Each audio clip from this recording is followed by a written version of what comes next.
Wow, wow, wow. Oh. Thank you, thank you, thank you for this incredible recognition. And an enormous thank you to the ADL. Jonathan, thank you so much for your kind words. As we all know, hatred, intolerance, and bigotry are on the rise. Most of us will never have experienced a worse time for anti-Semitism in our lifetimes.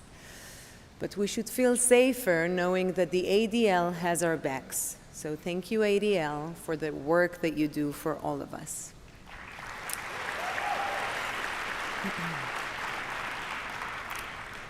My name is Gal. I'm a mother, a wife, a sister, a daughter, an actress. I'm Israeli, and I'm Jewish.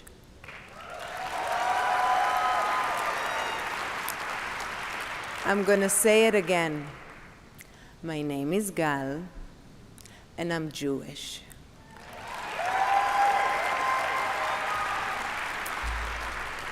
Isn't it crazy that just saying that, just expressing such a simple fact about who I am, feels like a controversial statement?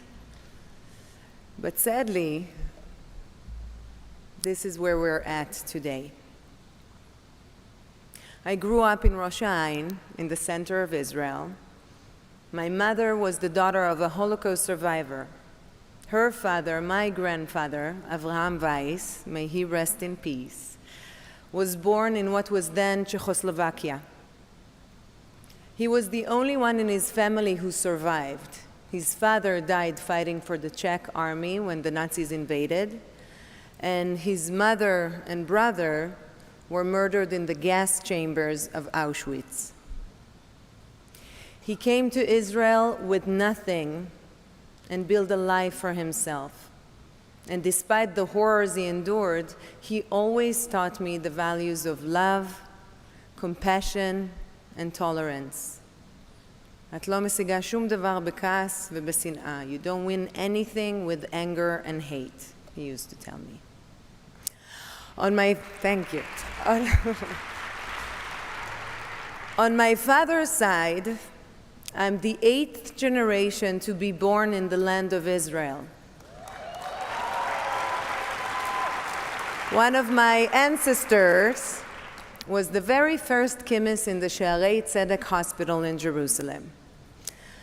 I'm very proud of both sides of my family, and they show the two sides of Israel. On the one hand, a country that provided a life raft for refugees fleeing the horrors of persecution, pogroms, and the Holocaust. And on the other hand, the historic homeland of the Jewish people, where our roots run deep and where we are an indigenous people.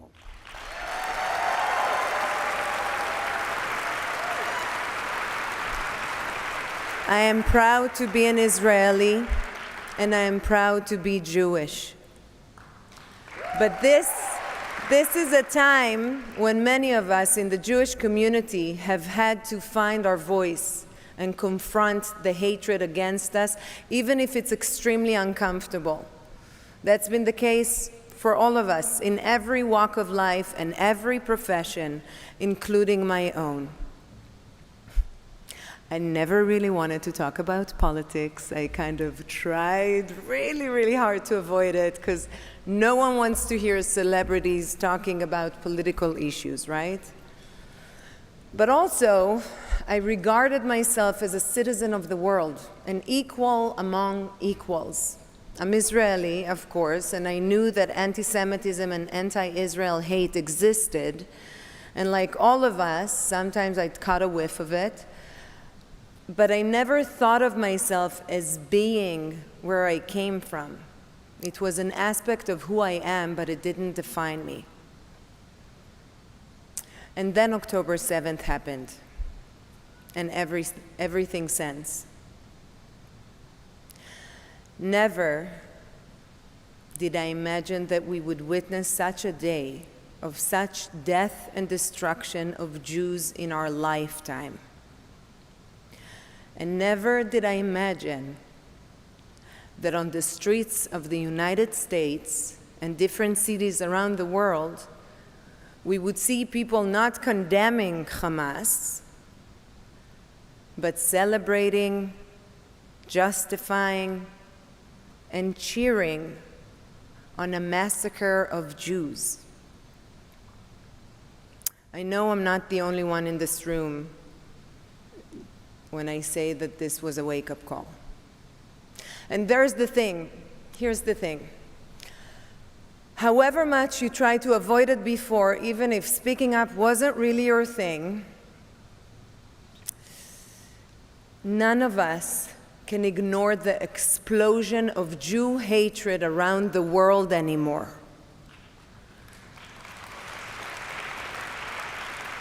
And that's what I'm doing. No way I need it. It really is me standing in front of you today, saying simply that my name is Gal, and I'm Jewish, and we have had enough of Jew hatred.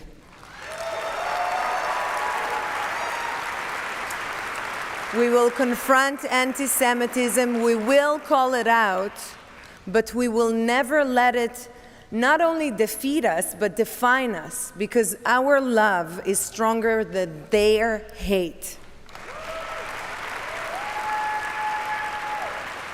In the days after October 7th, we were all distraught. Like many of you, I was glued to the horrors coming out of Israel and the hatred spilling over here.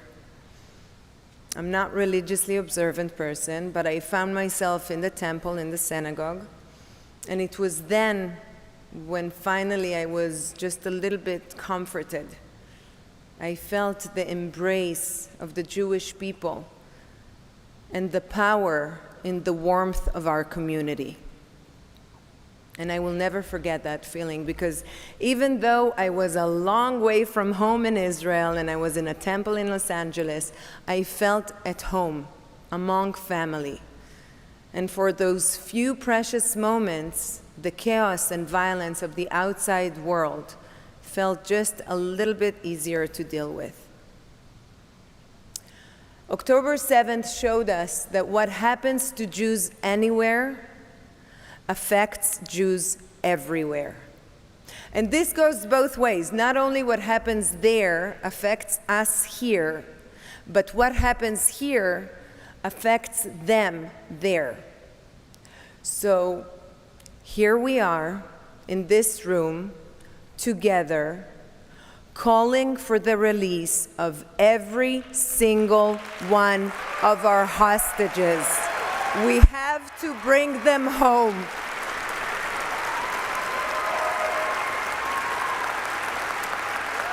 With every hostage release, we hear new testimonies of the horrors they've been through.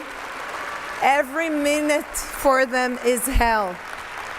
Their lives are in danger, and we need them home.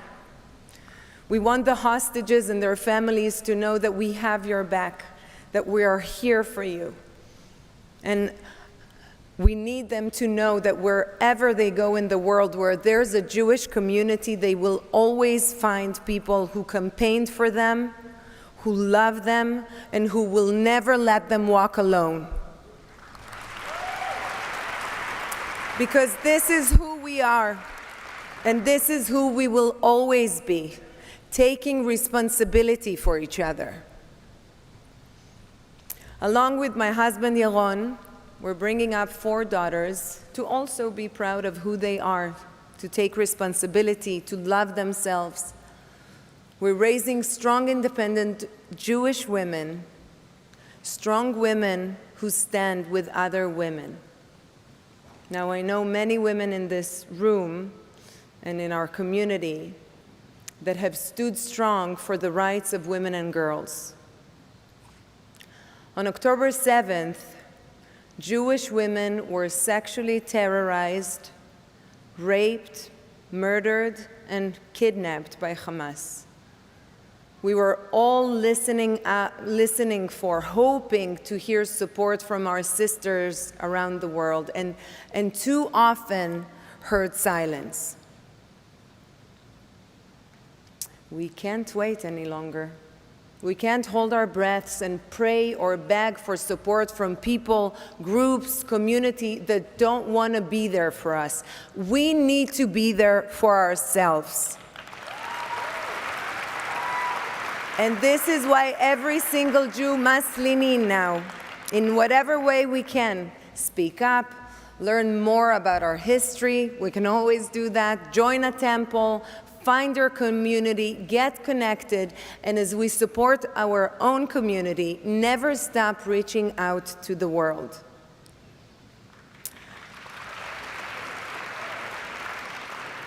Rabbi Hillel famously said, Im en ani li mili. If I'm not for, sorry, I'm too excited, I'm not used to this. Rabbi Hillel famously said, Im en ani li mili. If I'm not for myself, then who will be for me? And if I'm only for myself, then what am I?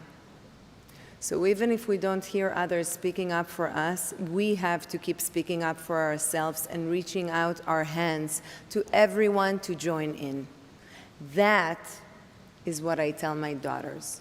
First, learn to love yourselves, who you are and where you're from, and then the rest will follow. It's time to pass on to our children a love of who they are. So, who are we? We, the Jewish people, are an ancient people with an ancient story in an ancient homeland. We are the people that celebrate life. We work to see better and more peaceful future. We challenge hate when we face it, but we do it with love while always striving to make the world a better place. And who am I? My name is Gal, and I'm Jewish. Am Israel Chai. Thank you.